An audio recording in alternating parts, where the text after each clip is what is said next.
Shalom Aleichem. Welcome to the weekly Breslov research Parshas Shir. This week is Parshas Seitzei. It begins with Seitzei la Milchama. If you go out to battle and you find a lady, you're enticed and you want to stay with her. Rashi explains that the Torah is talking about the Seitzei. It's understandable that war is hell, literally. Hell in the sense that there are so many bad things that go on. So many people get hurt, wounded, maimed, killed. And there are people who do bad things. And there are people who succumb. They take booty that they're not entitled to, or they take a woman they're not entitled to.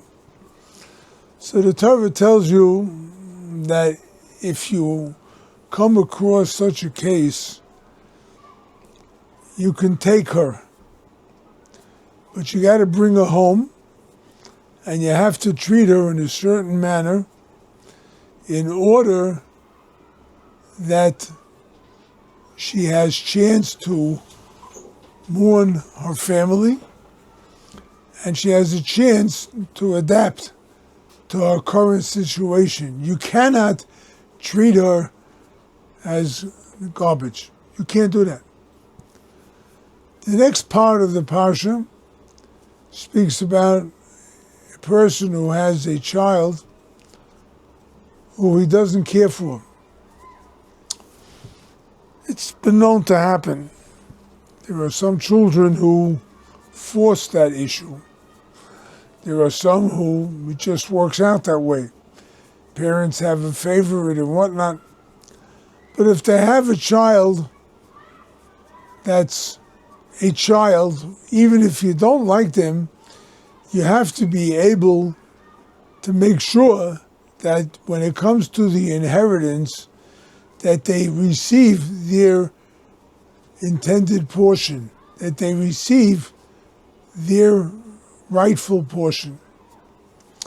The next part of the Torah speaks about if you have a child who's rebellious and he goes so much against you that he does things wrong, you can bring him to Beis Din and say that they did X, Y, and Z, and you can stone that child to death. Now Rashi explains there an amazing thing. These three parshas are connected. If you take a woman that you're not supposed to take, you kind of force her into the situation. In English they call it rape or whatever it may be. You can have a child from them, and you won't like that child. It's always going to be something evil in your heart that you're not going to like that child. And worse than that, if you raise that child and the hatred is through, so then it turns into be a rebellious child, someone who you can put to death. So Rashi explains that life has consequences. That's really what the lesson of the Torah is. You make a choice, a good choice, there are good consequences. You take an evil choice, there are evil and bad consequences. And you don't want that. So the Torah is telling you, be aware that everything that you do will have a bearing on your life later on. You may not see it for a few years. I mean, to raise a child that becomes rebellious, he's got to be at least a teenager, right? Only teenagers start to rebellious. You don't do it when you're 9 or 8 or whatever. So you have to realize that whatever you do as a child, there's payback. There's consequences for everything you do. Rashi also explains why is it that you're entitled to do away with a rebellious son. You could stone him to death. Why? Because he may be rebellious, but he hasn't really done things completely wrong. At this stage in life, the child is, I won't say innocent, but he's not completely guilty, right? The Torah is teaching you, let him die when he's not so guilty, rather than wait for him to grow up completely rebellious and to destroy other lives when he really, really hurts and murders and rapes and does other vile acts to hurt people. So sometimes you have to nip something in the bud. Further on, the Torah says, if you lose something and somebody else finds it, you should take the advantage of the fact that you found something and return it to its owner, right? People have things that they lose. Reb Nosson says, amazing Gemara. The Gemara says, Yogata umotzoso ta'amin. If you search difficultly, you put effort, and you found, then you can believe the guy that he found.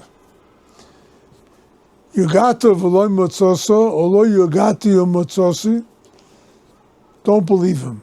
If a guy looks and doesn't find, or if a guy says, I found without effort, don't believe him. It's talking about accomplishments in life. But Reb Nosson says an amazing thing. Did you ever go looking for the keys to your car?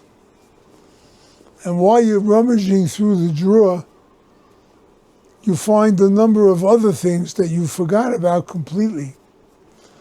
So if you put effort into your life and you start looking for something, well, you're going to find not only what you're looking for, you're going to find the things that were lost to you till now too. And that really refers to the good deeds that you did. There are many good deeds that you did. You have a lot of good in you. Look for that good. Look for any good. And you find one good, you're going to find a lot of others too. You'll find you're not a bad person.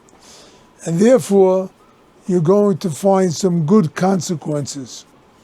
Furthermore, the Torah continues, if you build a house and you have a roof, v'yosisa ma'aka legagecha, make a gate around the roof. Why? Because if you don't, someone's going to fall off it. You have to have safeguards in your house. Now the Gemara tells us that the law is stated by a fence, but really it applies to any kind of thing that can do damage. If you have a wild dog, like you have a bulldog or a German shepherd that's not tamed, not good, because they can cause a lot of harm. If you have ladders, and the ladders are weak, and it could break, somebody can get hurt. It's not good. The Torah is telling you have to watch and make sure that you're not the cause of any damage. You have to be very careful and check it out. Check out what you have, that it's not something that's going to cause damage. Okay? You can give a 16-year-old kid a driver's license, but if they're very wild, it's not a safe thing to do. Right? The kid is careful, okay. The kid is not careful, right? They can cause a lot of damage. As we find, they hot rod and they race down the streets and whatnot. You have to be careful. But Reb Nosson also takes this. The verse is, V'yosisa ma'ake legagecha. you should make a gate for your roof. Reb Nosson explains the roof of a person is his mind.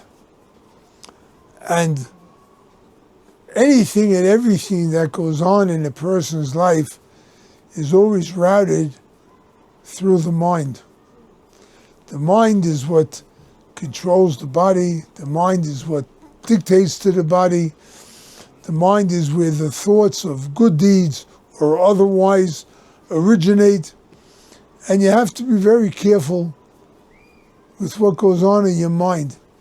Reb Nosson says the law to make a gate for your roof also applies to making a gate and a safeguard to your mind, that you don't think evil thoughts, you don't allow them to fester in your mind, you don't allow them to grow, you take care of them, you guard them, you contain them, contain your thoughts so that they're focused on the good.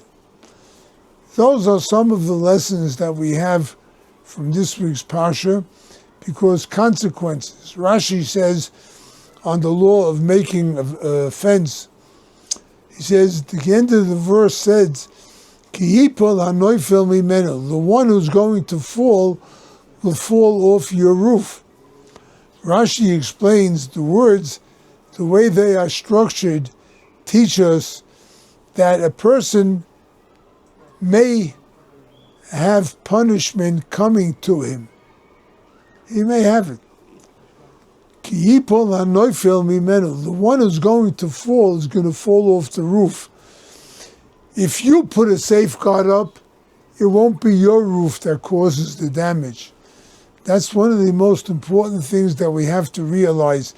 Put up safeguards so that Be'ezah Hashem we live a clean life, a good life, and that we merit to see the coming of Mashiach and the building of the temple. B'meidu b'yameinu, amen.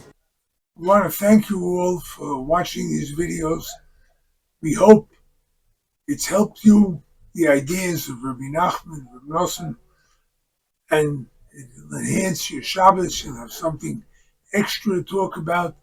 We hope you'll be able to share these ideas with other people too.